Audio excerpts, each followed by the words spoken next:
They think I gotta be one homeless derelict with the kind of mental problems. But not homeless. They're not one derelict.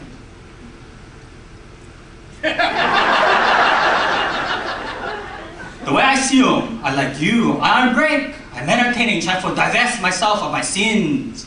I was thinking, oh, get plenty of things wrong with local people. We get sins up the yin-yang, bro, the whole collection. All 7 big ones. Local people is famous for slot and Bambaya, dude. No worry, we stay on Hawaiian time. What's up with that? Tick-tock, the world moves on, buddy. Why are we stopping? Of course, we all like to think that we work hard, but that's just how we fool ourselves. Trust me, I know. We think, oh, we're not lazy. Only those 3 guys standing around the manhole watching the other guy working down the hole. He's lazy. But who we fooling? Nobody actually likes for work. Ooh, one full day of mental and physical exertion. Right on, bring it on, baby. Why not get some people who say they actually enjoy their jobs? I get on word for people like that. Low. Well, I guess I would like my job too if my job was to make business deals and play golf at Wildlife Country Club all day long. But those freakers is the exception, they're not the proletariat. Me, you, same. Oh, I still have a nice, cushy desk job with the State Department of Business, Economic Development and Tourism. Nice air-conditioned office down at the old Hamilton building. Take lunch break, second lunch break. Just like a hobbit, but nothing wrong. That's how it was. I miss my job. Nah, I don't miss my job. Hey, you know how I get so many jokes about state workers being lazy? You know how that Boar Irvine joke about the slug fall around the state worker all day long? You know how that joke went originate? I think so all started back in the day. Back even before the territorial times, and the first guy would say, I don't like doom, you do. And from there, I think we catch on. It wasn't no fad. It wasn't like the Tamagotchi. Pretty soon everybody was all like, I don't like doom, you do. I don't like doom, you do. And from all kind of chains and linkages where the person on top was passed on the job to the person below, was passed on the job to the person even more below, so on and so forth, until we had a whole system of government.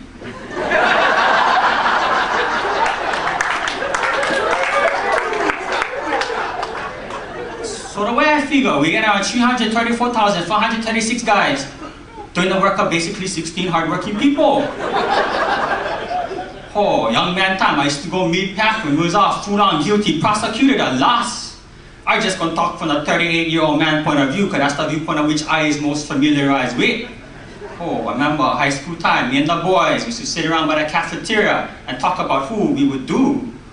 Ooh, I would do her, or ooh, I would definitely do her, or hell no, I wouldn't do her.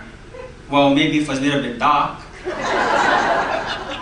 And then when we went New Age, the thing that would die down was even worse, had even more potential do-ease. Now that we older, it's even worse. Yes, a lot of my classmates don't ever change.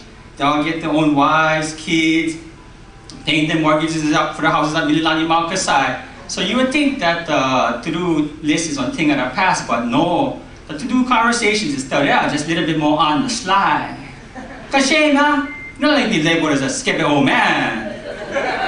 Even if that's what you is, you don't like it be a public record.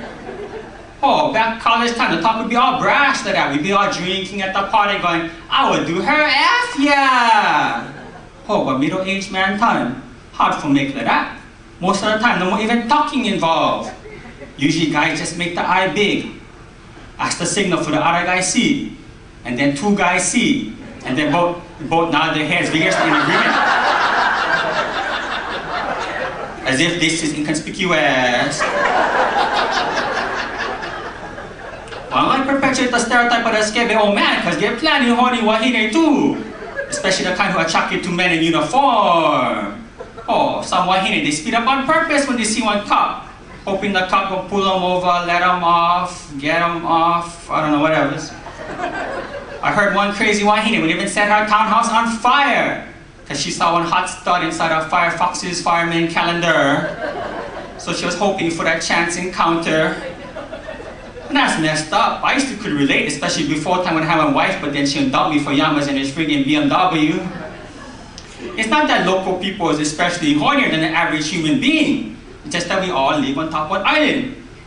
And this problem is only compounded by the fact that, oh, everything's there so expensive, cannot afford to go out. You just gotta stay home and figure out your own entertainment. So it's kind of like local people is forced to have sex. Not that that's some bad thing or anything, I'm just saying. Oh, you know who the #1 guilty of gluttony, huh, you buffet people? Oh, try to look what you're eating. Oh, I know, it used to be my favorite too, spam musubi. Oh, you know how much spam local people consume? To make matters worse, we're going to consume even more now. Now we get tulip. That means we get twice as much spam-like substances. Oh, when people from the mainland, when they come here, they trip out. Spam is like ghetto people food to them.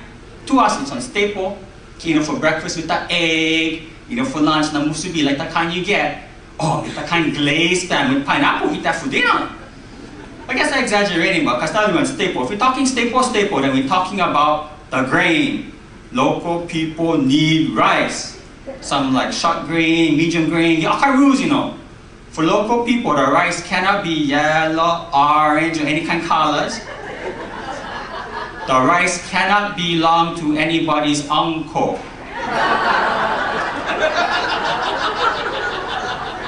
If the thing comes in one box, that's automatic away already.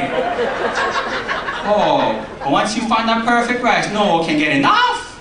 My friend's father only goes to Zippy's Waimalu because he says they give more rice. Not like that's the closest Zippy's to his house. To me, I don't know if it's worth driving one extra 4 or 5 miles to get a little bit extra rice. But I guess for some guys, those 12 extra grains will make the difference. Dr. Terry Shintani, I think so was him. He will do one study and document local people cannot survive without rice. I don't know if you read him in the paper, but I think it was in the paper. But I heard that last year, 487 local people died when they moved mainland and couldn't find rice. Envy. You don't really remember.